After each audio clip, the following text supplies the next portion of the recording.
చంద్రబాబు నాయుడు గారు ఏం చేస్తున్నాడో చూడండి. హైదరాబాదులో ఇంట్లో కూర్చుంటాడు, కాలు బయట పెట్టకుండా వేరే రాష్ట్రాల్లో ఇచ్చిన వాళ్ళ ఎన్నికలప్పుడు ఇచ్చిన మేనిఫెస్టోలన్నీ తెప్పించుకుంటాడు. ఏ హామీలు అక్కడ బాగా పనిచేశాయి, ఏ పార్టీలు ఏ హామీలు ఇచ్చాయి అని చెప్పి వాళ్ళ హామీలన్నీ తీసుకుని ఒక కిచిడీ చేసి ఒక మేనిఫెస్టో రూపంలో తీసుకొస్తాడు. మన మేనిఫెస్టో ప్రజల కష్టాల నుంచి, ప్రజల కష్టాలను చూసి వారి కష్టాల నుంచి మన మేనిఫెస్టో పుట్టింది. వారి కష్టాలకు ఓ సమాధానం వెతుకుతూ మన మేనిఫెస్టో పుట్టింది. కానీ చంద్రబాబు నాయుడు గారి మేనిఫెస్టో హైదరాబాదులో పుట్టింది.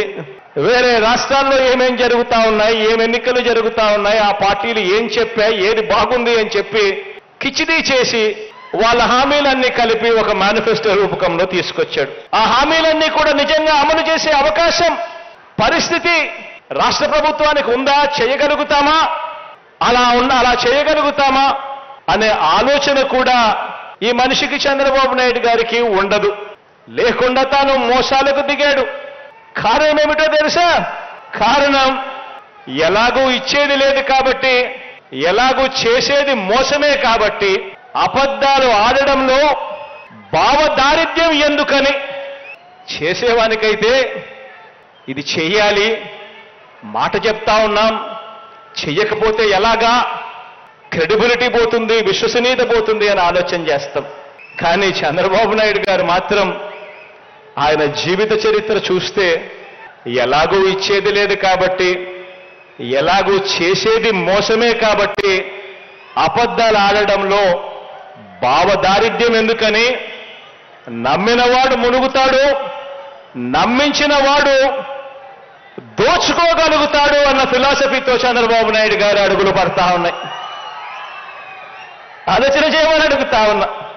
ఎలాగో ప్రజలు అధికారం ఇవ్వరన్న నమ్మకంతో బాబు తన మార్కు గ్యాంబ్లింగ్ మొదలుపెట్టాడు. ఎలాగో ప్రజల అధికారంలోకి తన ఎట్టాగో తీసుకుని రారు, నమ్మకం లేదు అని గ్యాంబ్లింగ్ మొదలుపెట్టాడు. తన మార్క్ గ్యాంబ్లింగ్ మొదలుపెట్టాడు. మొన్నటిదాకా అన్నాడు జగన్ మాదిరిగా